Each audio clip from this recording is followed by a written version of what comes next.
14 de novembro de 1904. Alunos da Escola Militar da Praia Vermelha, que formavam oficiais do Exército Brasileiro, marcham em direção ao Palácio do Catete, sede da Presidência da República. Sob o comando de um general, os jovens entram em choque com forças fiéis ao governo. Se falava até de botar à força um senador de oposição na presidência. Já fazia alguns dias que o caos reinava no Rio de Janeiro, capital do Brasil, que estava em plena revolta popular. Era barricada para um lado, bonde pegando fogo para o outro. Para onde se olhasse, eram lojas saqueadas e quebradeiras. Agora que até militares estavam entrando na rebelião, o governo ameaçava cair. Alguns assessores mais assustados foram falar com o presidente da República, Rodrigues Alves, e alertaram: é melhor o senhor se abrigar em um navio. A qualquer momento pode acontecer um golpe militar. Pois Rodrigues Alves, que era um homem pequenino, fisicamente frágil, que era daqueles que usava óculos pincenê no nariz, sabe? Foi corajoso nessa hora. Aqui na voz do meu colega de Folha, Luiz Curro, o presidente deu a seguinte resposta aos que queriam fazer dele um fujão. É aqui o meu lugar, e daqui só morto sairei. Com um saldo de centenas de mortos e feridos, o governo conseguiu esmagar os revoltosos, fechou a escola militar e mandou alguns dos conspiradores para a prisão no Acre, que tinha acabado de ser anexado ao Brasil graças à diplomacia do Barão de Rio Branco. Depois que a poeira assentou, o presidente respirou e desabafou. Tive a visão do que ia acontecer caso me retirasse para bordo. Correria a notícia de que o presidente tinha fugido. A cidade seria talvez dominada pelos revoltosos, e a única solução que me apresentaria seria a da renúncia vergonhosa. Que drama, hein? O que estava acontecendo, meu Deus? O governo estava implantando o comunismo no país? O fascismo? Estava rolando alguma reforma da Previdência? Nada disso. Esse auê todo foi porque o governo estava fazendo uma campanha de vacinação no Rio de Janeiro. E eu que achava que esse negócio de movimento anti-vacina era uma maluquice recente. O episódio 5 do Presidente da Semana, o podcast da Folha sobre os presidentes brasileiros, conta a história de Rodrigues Alves. Eu sou Rodrigo Vizeu e volto já.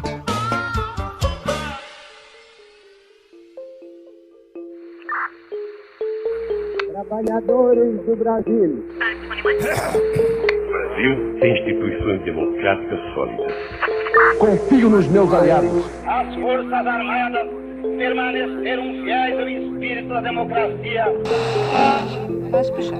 E pela minha fé em um Brasil justo e moderno. Quem ganhar ou quem perder, nem quem ganhar nem perder, vai ganhar ou perder. Vai todo mundo perder. Quando eu era criança em Belém do Pará, eu adorava quando meus pais me levavam no Bosque Rodrigues Alves, que é o jardim botânico da cidade. Eu gostava porque tinha um monte de bichos, uns coretos e castelinhos pra brincar. Se você for a Belém, vai ver que o bosque chama atenção por ser um quarteirão enorme, cheio de árvore, umas lagoas, mas tudo muito bem urbanizado e delimitado. Dá pra ver que aquele pedaço de floresta, controlado pelo homem, foi colocado ali todo cercado e murado pra embelezar a cidade, que naquele ponto é cheia de prédio e avenida barulhenta. Uma coisa meio inspirada no urbanismo da Europa. Quando eu fui pesquisar sobre Rodrigues Alves, vi como era perfeito que ele deu o nome a esse bosque de Belém. Porque se tem uma coisa pela qual esse presidente era obcecado, era por embelezar, limpar e organizar as coisas. Praticamente uma Mônica de Friends. Esse jeito sistemático do presidente é uma coisa que já aparece desde a infância dele. O Francisco de Paula Rodrigues Alves nasceu numa família rica de produtores de café de Guaratinguetá, no interior de São Paulo. O garoto tinha todas as oportunidades diante dos olhos. Ele aproveitou, e era um baita de um CDF na escola. Quem me ajudou a conhecer a história desse cara foi a Lilia Schwartz, historiadora e antropóloga, que escreveu, entre tantos livros, o excelente Lilia. Brasil, uma biografia, Oi, Rodrigo. em parceria com a Heloísa Starling. Ele era, enfim, era o filho pródigo, não o último filho, mas o filho que estudou no Colégio Pedro II, né? Criou uma fama no colégio, era o Chiquinho Paula, né? Tem todo esse folclore que dizia que Joaquim Nabuco nunca conseguiu ter melhores notas do que o Rodrigues Alves, né? Então parece que ele é uma pessoa muito sistemática, muito estudioso, né? Vai usar de todas essas instâncias simbólicas das elites brasileiras. Então, Colégio Pedro II, entra na Faculdade de Direito do Lago de São Francisco. O que parece era essa pessoa muito, muito comprometida, herdou, quer dizer, casa muito bem, né? Casa com a sua esposa, ela vem de uma família bastante abonada, né? E ele consegue triplicar a fortuna. Então, eu penso que se você estivesse ao lado do conselheiro, você encontraria uma pessoa muito focada, né? E com essa origem, com esse passado como fazendeiro, depois que vai se reinventando, ele é advogado, ele é administrador, né? Uma pessoa, sobretudo, bastante focada na sua carreira política, né? Só tinha uma fama que perseguia esse focado Rodrigues Alves, a de dorminhoco. Inclusive, um apelido que colou nele foi Soneca, com muitas charges retratando ele de pijamas e marchinhas de carnaval para celebrar seu sono infinito. Tem gente que diz que a fama existia porque ele de fato gostava de dormir. Outros dizem que ele trabalhava e estudava demais. E bom, sentir sono é normal, né? Fazer o quê? E tem gente que diz que a razão era o estilo caseiro, nem um pouco boêmio do presidente, que ficou viúvo muito cedo, aos 43 anos, e tinha 9 filhos para criar. Como ele ficava em casa, só podia estar dormindo. Mas tem mais uma razão pro apelido, que eu vou falar mais adiante. Como eu já mencionei no episódio anterior, o Rodrigues Alves, ao contrário dos presidentes antes dele, Prudente de Moraes e Campos Salles, embarcou depois na canoa dos republicanos. Ele tinha um passado de serviços prestados à monarquia. No final do Império, ele foi deputado do Partido Conservador e também governador da então província de São Paulo. No finalzinho do regime, chegou a ser nomeado para o Conselho de Estado, uma espécie de órgão consultivo do imperador, que na real era mais um agrado para deixar feliz quem importava para o governo na época. Esse título monárquico de conselheiro, o Rodrigues Alves usou até o final da vida, mesmo na República. E os republicanos, que queriam o apoio dele, deixaram por isso mesmo. O cara acabou sendo ministro da Fazenda do Floriano Peixoto e do Prudente de Moraes, e depois de novo governador de São Paulo. Para a presidência foi um pulo. Ele chegou no cargo em 1902, ganhando 2 heranças do antecessor e amigo, Campos Salles. A primeira foi uma eleição fácil, já que ele foi eleito dentro do arranjo arquitetado pelo Campos Salles de manutenção das mesmas elites no poder. A segunda herança foram as contas do país em dia. Com dinheiro em caixa, o presidente pôde pôr em prática a sua tara por limpeza. Na primeira mensagem dele ao Congresso, disse que o objetivo do governo era modernizar o Rio e transformar a capital em uma vitrine para o mundo. Chegou o momento do trabalho e da ação, a começar pelo Rio de Janeiro, que será modernizado. As ruas estreitas, os morros, as praças mesquinhas e a falta de higiene que dominam a capital da República vão desaparecer.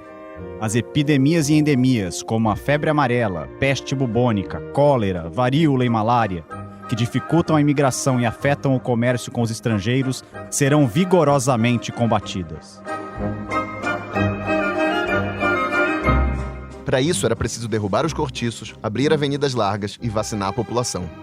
Lilian Schwartz fala um pouco disso. Era um Rio de Janeiro bastante sujo, mas é preciso que a gente coloque em contexto, né? Ou seja, grandes capitais europeias também eram bastante sujas, tinham muitos ratos, tinham esgotos abertos enfim, não era uma propriedade só do Rio de Janeiro, né? Mas, de fato, o Rio tinha todo um sistema sanitário, falta de iluminação. Nessa época você teve a cidade inchou, né, com uma população cada vez maior, vinculada ao funcionalismo público. Essa época dos grandes cortiços, como Cabeça de Porco, né, tão bem descrito por Lima Barreto, né, que eram locais que aglomeravam uma população muito grande, né, e sem nenhuma condição sanitária, ou seja, vinha recebendo tanto uma migração interna como uma migração externa muito grande. Então, era uma cidade, de fato, que precisava de uma reforma. Isso é inegável. Esse, eu acho que é um lado muito importante, né? Que todo mundo acaba, enfim, só apenas critica a reforma Pereira Passos, mas inclusive eu estudei muito Lima Barreto, que é um dos grandes críticos da reforma Pereira Passos, que precisava de ser criticada por um lado e não tanto por outro.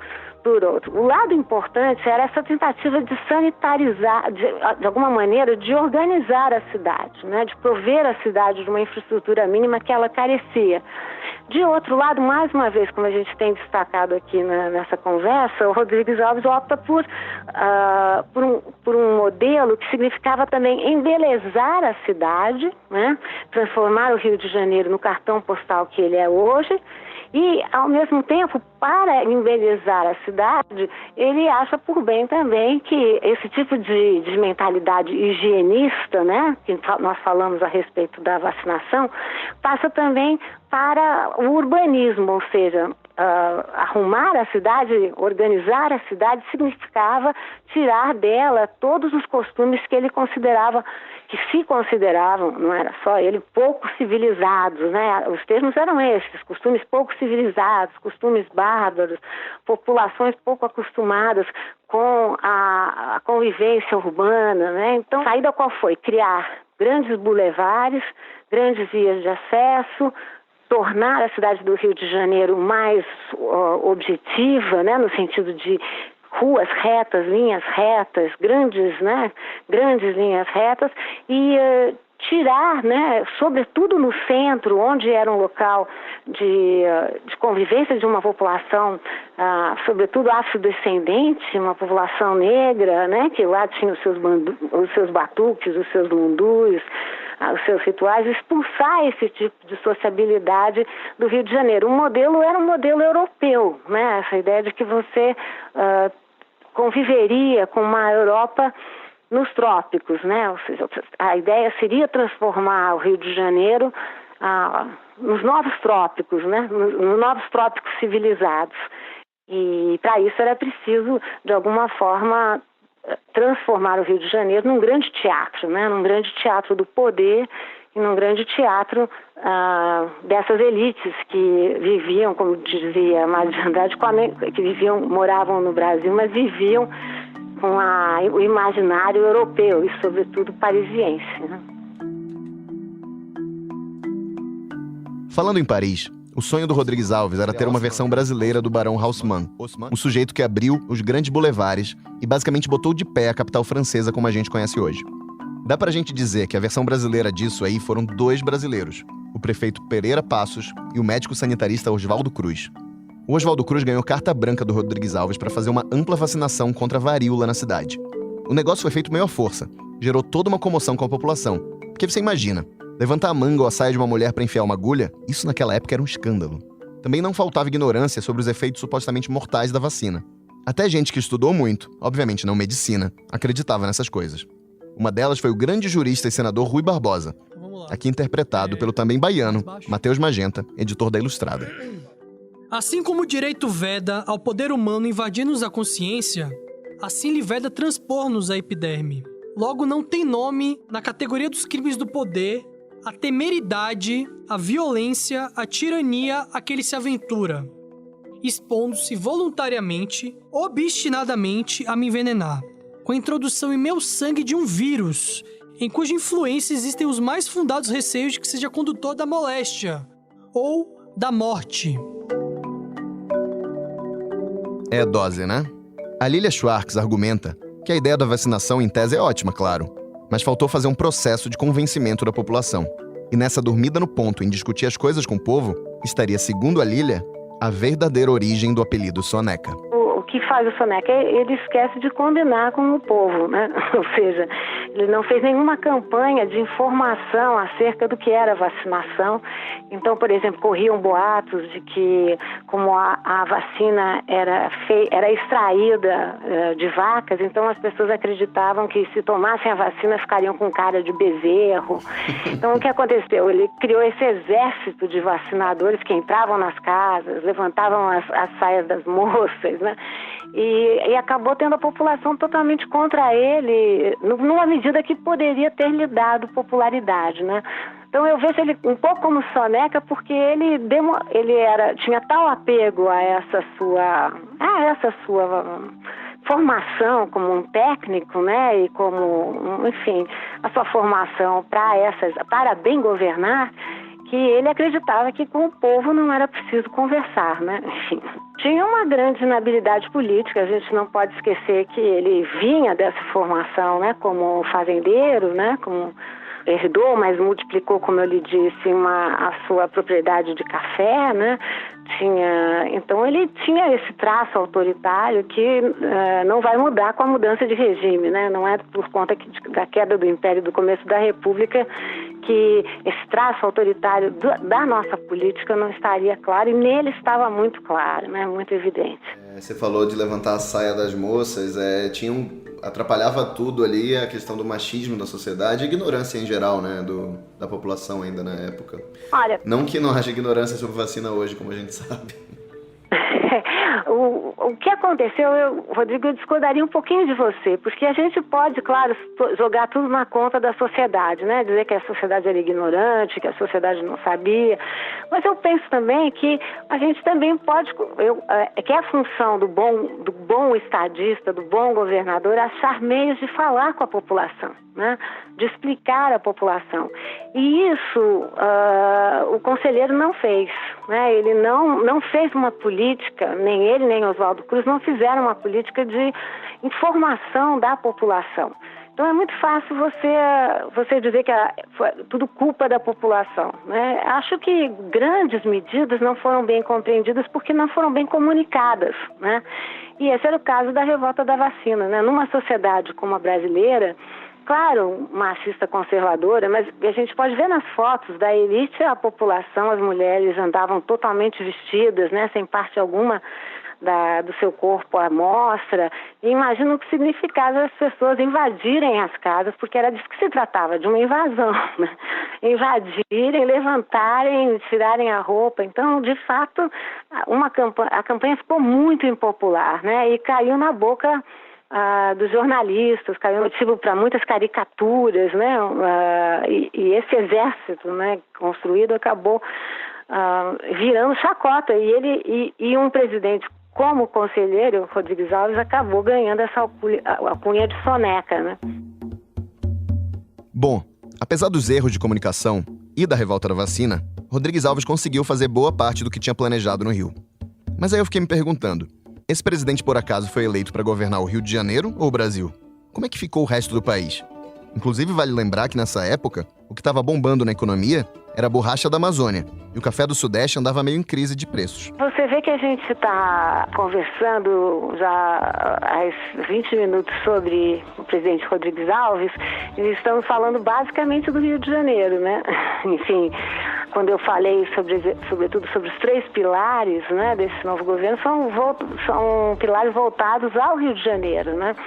Que eram o porto, a reforma urbana e o projeto de sanitarização, né? Ele estava muito preocupado em construir essa grande imagem, né, de transformar o Rio de Janeiro num cartão postal. E ele, por exemplo, ele prometeu, além da reforma do porto, que ele faria uma série de ferrovias, né? E a Madeira Mamoré vai ser inaugurada no governo de Epitácio Pessoa, não no governo de Rodrigues Alves, que ele prometeu que faria, não fez, né? Então, de um lado, ele teve essa preocupação de colocar um ministro das Relações Exteriores que tratou das fronteiras do Brasil, mas se você pensar no interior do país e nos outros estados, não. Rodrigues Alves foi muito mais um presidente que legislou sobre a capital do nosso estado, né? De fato, priorizou o Rio de Janeiro como capital e como porta de entrada. Eu fico imaginando que a questão dele era pensar no Rio de Janeiro como porta de entrada real e simbólica do país, né? Real, porque era de lá que era por lá que de alguma maneira partiu o café e por lá que circulava boa parte da mercadoria, sobretudo por lá, né? A essa altura já consolidada há muito tempo como capital, era lá que funcionava toda a máquina do Estado, né? Mas simbólica também, porque impressiona essa preocupação de Rodrigues Alves de dar ao Rio de Janeiro uma imagem, uma representação que estava muito deteriorada no exterior, né? O Rio de Janeiro era conhecido como, e por extensão o Brasil, como o país das doenças, né? O país das grandes epidemias, né? E ele queria sanear essa imagem e dando o exemplo a partir da capital, né?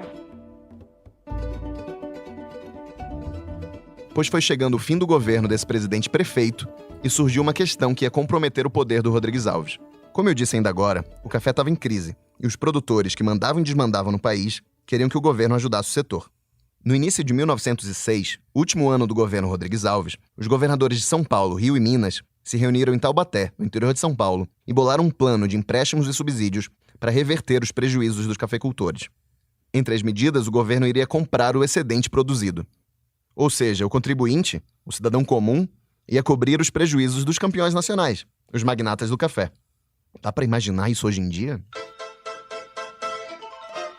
pois o Rodrigues Alves, mesmo sendo cafeicultor e eleito pelas oligarquias produtoras, não ratificou tal convênio de Taubaté. No caso, pesou outra faceta do presidente, que além de cidades saneadas, gostava de contas públicas saneadas. As elites se vingaram, não deixando que ele fizesse o sucessor que ele queria, Bernardino de Campos, nascido em Minas, mas com vida política em São Paulo.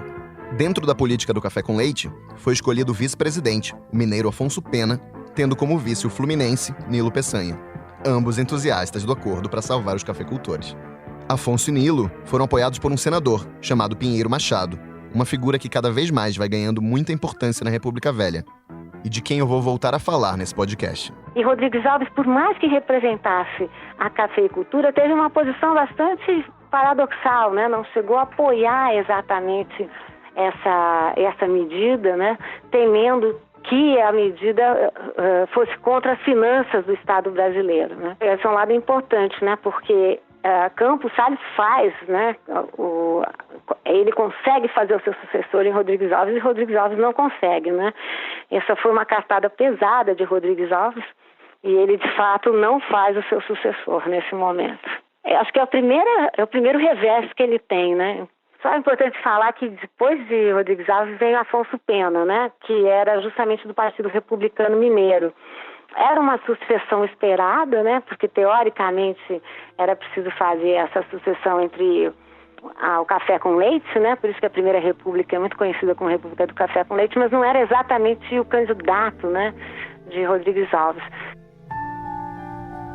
Quando Rodrigues Alves chegou para tomar posse, ele foi ridicularizado pela imprensa porque usava umas roupas antiquadas, um chapéu coco.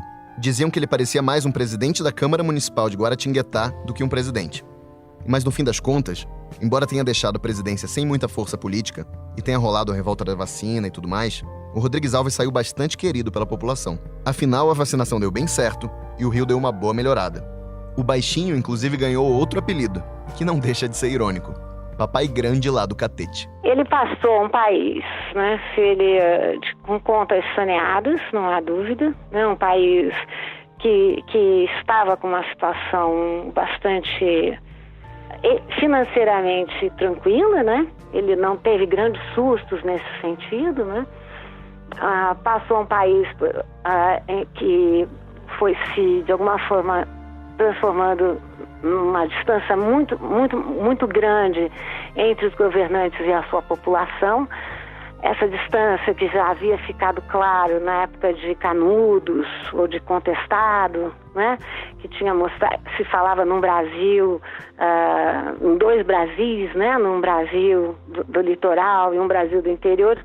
Essa distância, que é uma distância que sabemos que é uma distância construída, né? Porque não existe esse Brasil do litoral, das elites civilizadas, entre muitas aspas, sem a existência desse outro Brasil, que na verdade é o mesmo, né? Mas Rodrigues Alves passou esse Brasil muito dividido, né? Muito desigual nesse sentido, muito apartado, né? Fora do cargo, Rodrigues Alves foi dar um rolê com a família na Europa e ficou uns anos afastado da política. Mas errou quem pensou que o soneca ficaria deitado em berço esplêndido. Com o tempo, Rodrigues Alves voltaria para a política e, de novo, seria eleito presidente da República. Mas isso é assunto para outro episódio. No próximo Presidente da Semana, eu vou contar a história de Afonso Pena e de seu vice, Nilo Peçanha. Eu sou Rodrigo Vizeu e faço a pesquisa, produção e roteiro desse podcast. Quem faz a edição de som é o Vitor Parolin. Até o próximo episódio.